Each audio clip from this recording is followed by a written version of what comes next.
Elegant experiments at CERN and other high-energy accelerators in the 1960s and 1970s showed that the atomic nucleus, and in particular protons and neutrons, are not fundamental particles, but they have substructure.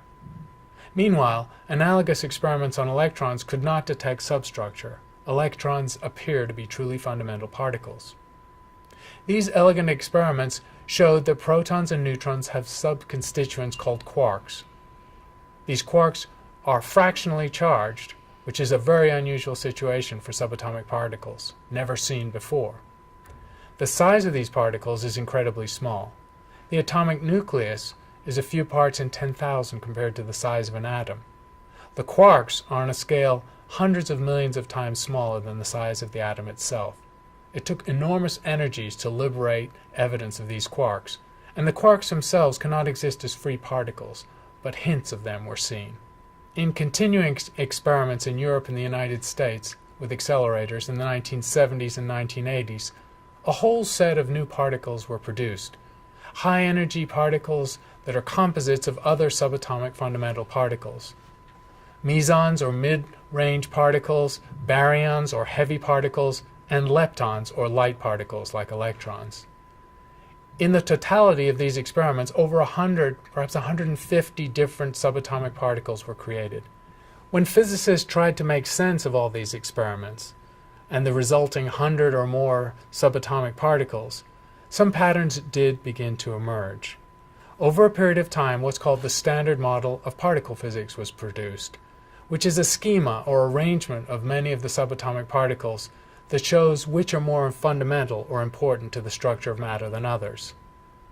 Eventually, 3 generations of particles were seen at the subatomic level.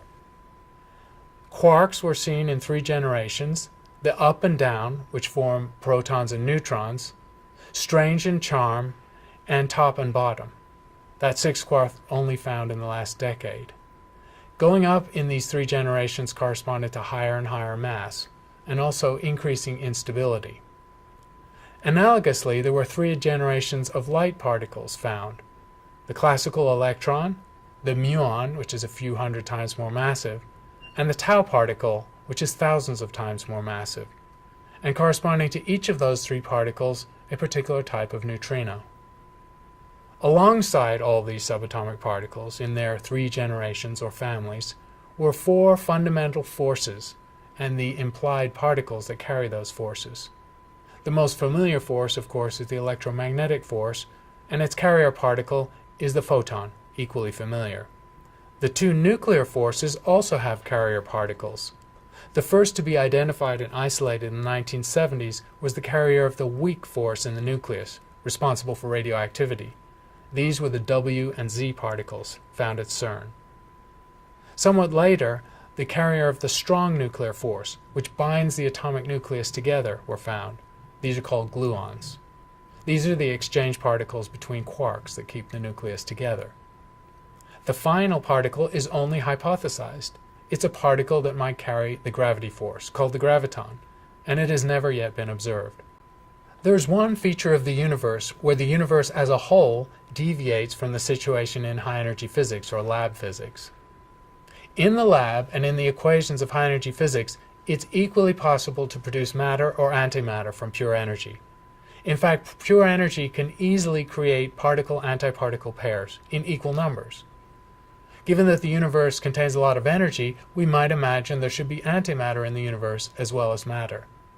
And yet when astronomers look out with their telescopes or use other diagnostics, we do not see antimatter. We also don't see antimatter on the Earth. It can be created fleetingly from pure energy or from particle collisions, but not exist stably. Given sufficient energy, it's possible to make particles and antiparticles in equal numbers. This happens routinely in the physics lab. Energy creating particle-antiparticle pairs is a routine occurrence. The antiparticles, however, do not last long. Anytime an antiparticle meets a particle, it disappears with the creation of annihilation radiation, typically gamma rays. So normal antimatter cannot exist stably in the universe. If there were an antiparticle, it would disappear very quickly, in a tiny fraction of a second. But it does lead to a cosmic puzzle. If matter and antimatter exist on an equal footing in the laws of nature and physics, which they do, then why is the universe overwhelmingly composed of matter? First of all, how do we know this? Astronomers have made careful observations, and because even though interstellar space or intergalactic space is fairly empty, it's not complete vacuum, we know that if there were regions of the universe where there were antimatter, such as anti-stars or anti-galaxies, the interfaces between that antimatter and normal matter would lead to gamma radiation. And we have had sensitive enough gamma ray telescopes in space to observe these gamma rays for decades.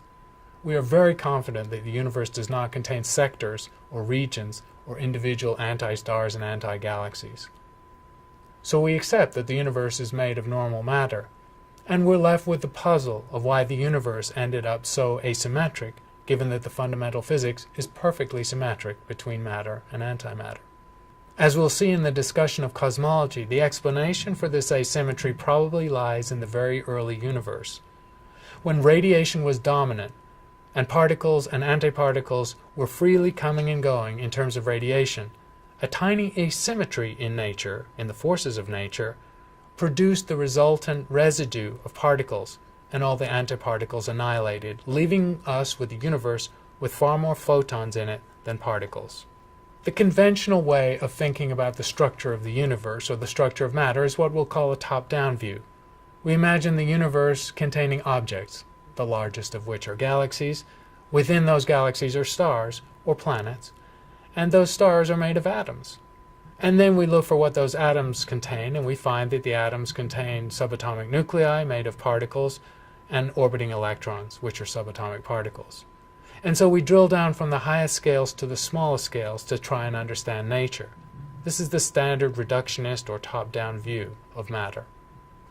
To summarize substructure, physicists have taken normal atoms and using high-energy experiments and accelerators tried to divulge what is inside an atom.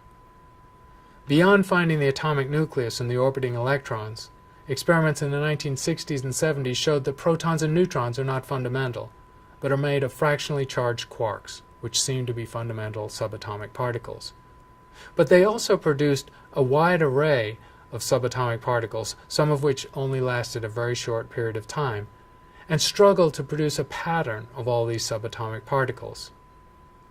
These particles exist in different families with different mass ranges, and as yet there is no fundamental explanation as to why particles are arranged this way. However, recently, with the discovery of the Higgs boson, a vital piece of this puzzle, the standard model of particle physics, was put into place, where we think we understand the mechanism by which protons, neutrons, electrons, and quarks, all subatomic particles, get their mass.